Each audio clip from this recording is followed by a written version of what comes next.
జై శ్రీరామ్. 2022 నుంచి 2025 జూన్ వరకు మొత్తం 17 ప్రెడిక్షన్స్ అనేవి ప్రూవెన్ అయ్యాయి. ఆ 17 ప్రెడిక్షన్స్ అనేవి కింద డిస్క్రిప్షన్లో లింక్స్ ఇవ్వడం జరుగుతోంది. 2026లో యోగి ఆదిత్యనాథ్ ఇండియన్ ప్రైమ్ మినిస్టర్గా అయ్యే అవకాశాలు ఎక్కువగా ఉన్నాయి.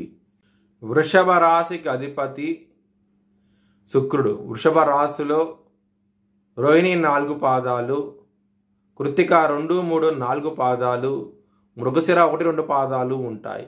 ఈ నక్షత్రం వాళ్ళందరికీ నేను చెప్పే వార ఫలితాలు వర్తిస్తాయి. ఈ వారంలో లగ్నాధిపతి అయిన శుక్రుడు 2వ స్థానంలో ఉంటారు, గురువు కూడా 2వ స్థానంలో ఉంటారు.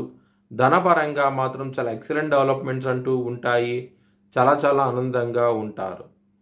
సప్తమ స్థానం అధిపతి అయిన కుజుడు 5వ స్థానంలో శనిగా దృష్టి ఉండటం మూలంగా మ్యారేజ్ పరంగా ఇబ్బందులు ఉంటాయి, గొడవలు ఉంటాయి.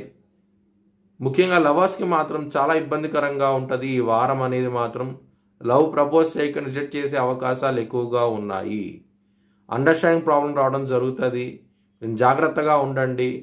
హనుమాన్ చాలీసా పారాయణం చేయండి. మంచి ఫలితాలంటూ ఉంటాయి.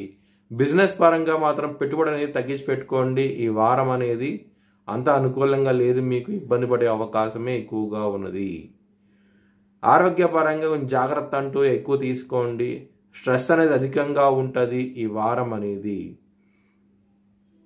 కెరియర్ పరంగా కొంచెం ఇబ్బందికరంగా ఉంటుంది ఈ వారం అనేది. కొంచెం జాగ్రత్తగా ఉండండి. మీ బాస్తోనూ మీ మేనేజర్తోనూ గొడవలు అయ్యే అవకాశం ఎక్కువగా ఉన్నది.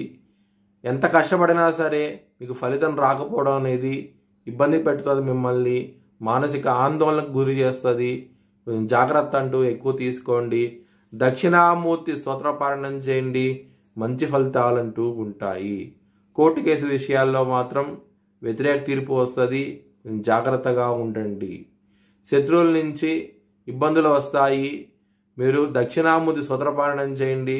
మంచి ఫలితాలంటూ ఉంటాయి.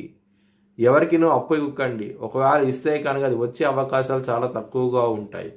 ఖర్చు అనేది విపరీతంగా ఉంటుంది ఈ వారం అనేది. కొంచెం జాగ్రత్తగా ఉండండి. మీ భవిష్యత్ వివరాల కోసమై హెచ్ఎల్ఎన్ జ్యోతిష్యాలయాన్ని సంప్రదించండి.